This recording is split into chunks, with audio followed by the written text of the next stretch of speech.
Next example है 7th। A cannon ball has a range R on a horizontal plane. Cannon ball है, उसकी range given है R. If H and H dash are the greatest height at any time T and T dash, the time of the flight in two possible path. दो possible path वो follow करी है, एक ये है एक ये है मान लो। Show that R is equal to this one, that is half of g t t dash. अगर हम मान लेते हैं alpha be the angle of the projection of the given range, then pi by two minus alpha is also the angle of projection for the same range. उसी range के लिए pi by two minus alpha भी angle होगा, ये हम पीछे पढ़ के आए हैं। Let u be the velocity of projection and alpha the angle of projection when height attend is H, and pi by two minus alpha be the angle of projection when height is H dash. जब height H dash है तो ये angle है, और जब alpha है तो height H है हमारी। हमने मान ली यू क्या है, इनिशियल वेलोसिटी ऑफ प्रोजेक्शन। तो रेंज का फार्मूला आर क्या होता है, ये होती है एच, ये होती है एच डैश, अल्फा की जगह हमारा pi by two minus alpha आ गया। ठीक है, अब हम क्या करते हैं, रेंज का स्क्वायर करते हैं। रेंज का स्क्वायर किया, ये आ गया। अब इनको अलग अलग कर लेते हैं, ये और ये क्या है हमारी, ये एच है, और ये क्या है हमारी एच डैश है। तो पुट की वैल्यू यानी आर क्या आ गई हमारी 4 रूट एच एच डैश। अब लेते हैं हम टाइम। ठीक है, फर्स्ट प्रोजेक्शन में टाइम क्या था 2u sine alpha by g. Second projection में t dash 2u sine pi by two minus alpha, ये आ गया। अब इक्वेशन फर्स्ट से आर क्या है, यहाँ से आर ये आ गया। इसको अलग अलग कर लेते हैं, फिर हम देखते हैं time according to situation. Time क्या है, तो ये क्या आ गया टी डैश।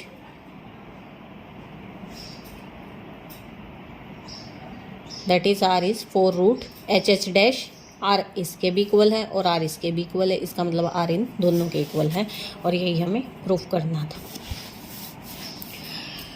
8th एग्जाम्पल है, if any number of particle are projected simultaneously from the same point with equal velocity in same vertical plane, prove that at any instant all the particle will be on a circle। ये कह रहा है कुछ particles हैं जो हमने project किए हैं इकट्ठे फ्रॉम द एक जगह से एक ही वेलोसिटी के साथ में और सेम वर्टिकल प्लेन में। तो हमें ये बताना है एट एनी इंस्टेंट किसी टाइम वो पार्टिकल क्या है, will be on a circle पे होते हैं। Show also that their relative direction as seen from one another remain unchanged, कि एक दूसरे से जब हम उनके देखते हैं तो उनकी डायरेक्शन चेंज नहीं होती, एक ही डायरेक्शन में मूव कर रहे होते हैं। हम लेते हैं let any particle be projected in a direction making an angle alpha with the horizontal with velocity u, if t be the time to reach the at any point p x y, t time लगता है तो x component क्या हो जाएगा t time, और horizontal component y vertical component पे हमारा half g t square भी काम करेगा। तो ये क्या आ गया y plus half g t square is u sine alpha T. अब दोनों इक्वेशंस को स्क्वायर और ऐड करते हैं, स्क्वायरिंग ऐड किए तो ये पॉइंट ये इक्वेशन बन गई हमारी x square plus y plus half g t का whole square equal to u square, और ये क्या है हमारा टी स्क्वायर। ठीक है, इनकी वैल्यू क्या आ गई 1 आ गई। अब देखो x square plus y square, ये क्या आ गया हमारा x square plus y square, ये इक्वेशन ऑफ सर्कल आ गई, जहाँ पे रेडियस क्या आ गई आर स्क्वायर, यू टी आ गई। सेंटर हमारा आ गया 0 और minus half g t square, which is evidently a circle centre at point this and radius at this. The centre of the circle lies on the Y axis below the horizontal line and radius increase uniformly जैसे जैसे time बढ़ता जाएगा। हमें दिख रहा है ना ये कंपोनेंट है यू और टी, जैसे जैसे टाइम बढ़ेगा वैसे रेडियस भी बढ़ती जाएगी। Now consider another particle projected with initial velocity you making an angle beta. हमने मान लिया अब बीटा एंगल बना रहा है। If any time T it reach the point, इस पॉइंट पे पहुंच रहा है तो एक्स ये कंपोनेंट हो गया, वाई डैश ये हो गया। तो अब हमें निकालना क्या है स्लोप ऑफ पी क्यू का स्लोप निकालना। पी पॉइंट जो पीछे यहाँ लिया था और ये क्यू पॉइंट, तो उसका स्लोप क्या होगा y dash minus y upon x dash minus x. यहाँ से वैल्यू पुट करेंगे, पीछे से वो एक्स और वाई की वैल्यू पुट करेंगे। ये क्या गया sine beta minus sine alpha upon cos beta. अब ये क्या इंडिपेंडेंट ऑफ टी है, hence the line P Q has a constant direction constant हो जाएगी, that is their relative direction remains unchanged, क्योंकि टाइम पे डिपेंड नहीं कर रही है इसलिए उनकी क्या है डायरेक्शन रिमेन। ये पॉइंट्स जो बीच में आते हैं ना बेटा, जैसे ये टी पे इंडिपेंडेंट है, तो आप ना ये दिमाग में रखना ये बातें। नेक्स्ट आता है if the focus of A trajectory focus lies as much below the horizontal plane through the point of projection as the vertex is above it. Prove that the angle of projection is given by this. अब हम कह रहे हैं as focus lies below the horizontal line, below है तो coordinate of focus क्या हो जाएंगे, कोऑर्डिनेट्स हमने निकाले थे ये और ये होते हैं। अब कोऑर्डिनेट ऑफ वर्टेक्स क्या होते हैं, u square sine 2 alpha upon g, u square sine square alpha upon t g. Now it is given that depth of focus below horizontal line is equal to the height of vertex above the horizontal line। ठीक है, यानी जो depth of focus below the horizontal line ये है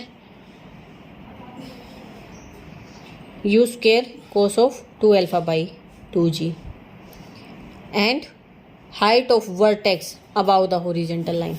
तो जो horizontal components है वो ले लेंगे हम,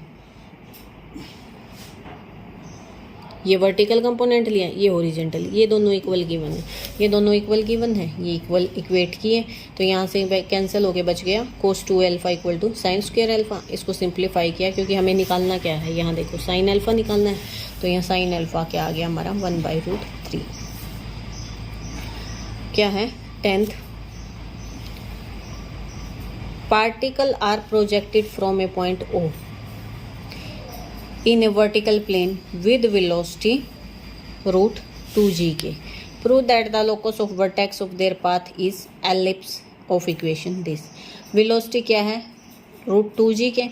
अगर x y वर्टेक्स आ जाते हैं पाथ के तो x हमारा वर्टेक्स ये होता है, y हमारा ये होता है, यानी हम वैल्यू पुट करेंगे u की इसमें और इसमें, यहाँ से x आ गया y आ गया।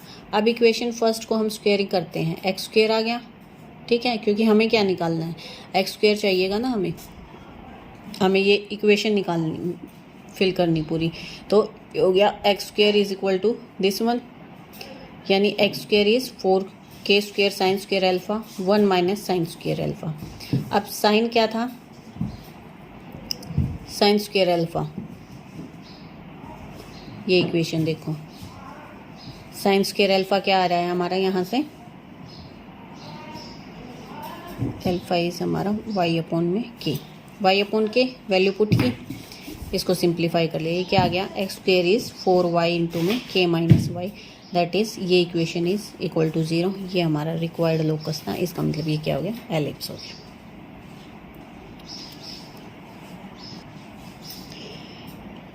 ए tower of height h stands on a horizontal ground and a particle is projected with speed u from the top। जो टावर जिसकी हाइट h है उसके टॉप से हमने पार्टिकल प्रोजेक्ट किया है so as to hit the ground at greatest height from the foot of the tower। ठीक है, वो उसका जो डिस्टेंस है वो मैक्सिमम होना चाहिए और ये डिस्टेंस होना चाहिए। तो हम मान लेते हैं u B the velocity of projection और o पॉइंट है जहाँ से हमने